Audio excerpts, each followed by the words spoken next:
سرکار نے فلاح انسانیت کے لیے جو دوسرا کام کیا نا، وہ لوگوں کو احساس دلایا ہے کہ اگر غلطی ہو جائے تو تم نے بندوں کے سامنے اپنے آپ کو کلیئر نہیں کرنا، تم نے تو رب کے سامنے اپنے آپ کو کلیئر کرنا، اللہ کے سامنے تم نے بچنا ہے کہ میرا گناہ معاف۔ اور حضور احساس پیدا کرتے تھے۔ بخاری شریف میں قبیلہ غامدیہ کی اس عورت کا تذکرہ موجود ہے جو خود آئی تھی، کوئی گرفتار کر کے نہیں لایا تھا، از خود آئی۔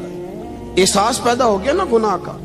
یہاں بہت ساری غلطیاں کر کے بھی لوگ جب اپنی بات کرتے ہیں تو کہتے ہیں کبھی یاد تو نہیں کسی کے ساتھ زیادتی کی ہو، یاد تو نہیں کبھی کسی کا، بھئی آپ نے اتنے بڑے ولی ہونے کا دعویٰ کر دیا۔ انسان تو انسان رہتا ہے۔ بڑے بڑے لوگ کہہ گئے کہ یا اللہ اگر انجانے میں بھی بھول گئے ہیں تو ہم سے درگزر فرما، لیکن جب ہم تیار ہی نہیں ماننے کو۔ حضرت انس بن مالک کہتے ہیں وہ خاتون آئی، کوئی پکڑ کے نہیں لایا، کسی 14 دنوں کے ریمانڈ پہ نہیں اسے منوایا گیا، اسے وہ خود بخود آئی، اور کریم محبوب علیہ السلام کے سامنے جب وہ کھڑی ہوئی تو اتنے درد سے میں نے کم لوگ روتے دیکھے ہیں جس درد سے وہ روئی۔ عرض کرنے لگی حضور میں غلطی کر بیٹھی ہوں، مجھ سے زنا ہو گیا، مجھے پاک کر دے۔ تو محبوب کریم علیہ السلام نے فرمایا تو کیسے ثابت کرے گی تو نے گناہ کیا؟ یعنی مجرم کو ثابت کرنا پڑ رہا ہے کہ میں گناہ گار۔ یہ وہ کمال ہے کہ انسانوں کو احساس ہونے لگے کہ یہاں ہم غلط ہیں۔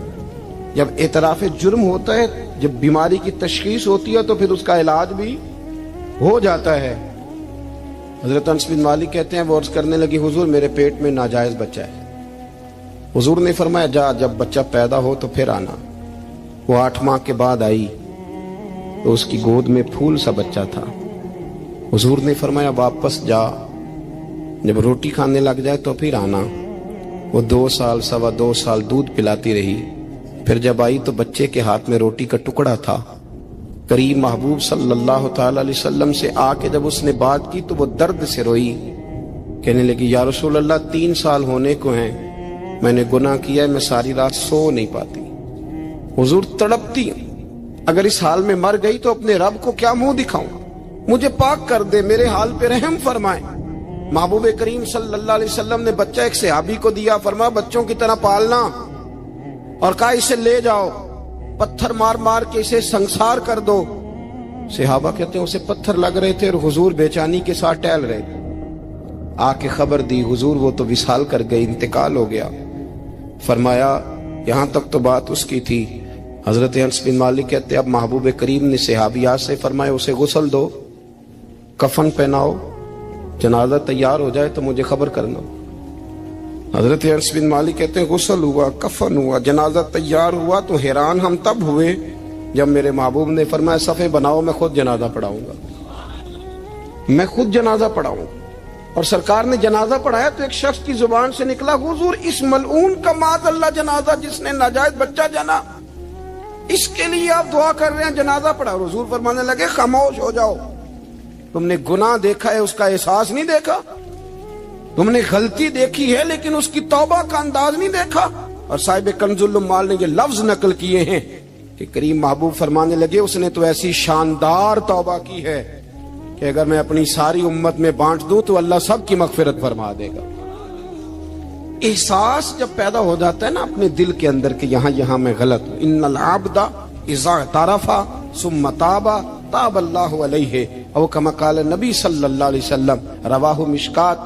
حضور نے فرمایا جب کوئی بندہ کہتا ہے نا اللہ میں بھول گیا تھا، اور پھر وہ توبہ کرتا ہے تو رب اس کی توبہ کو فوراً ہی قبول فرما لیتا ہے۔ حضرت عبداللہ بن حذافہ جہاد کر رہے تھے، روم کے عیسائیوں نے گرفتار کر لیا، 1000 آدمی نے مل کے پکڑا، گرفتار نہیں ہوتے تھے صحابی، 1000 آدمی نے گھیرا ڈالا، گرفتار کر کے لے گئے۔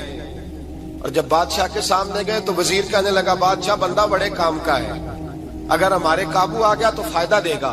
صحابی ہیں حضرت عبداللہ بن حذافہ، حضرت فاروق اعظم کا زمانہ ہے، اگر قابو آ گیا تو فائدہ دے گا۔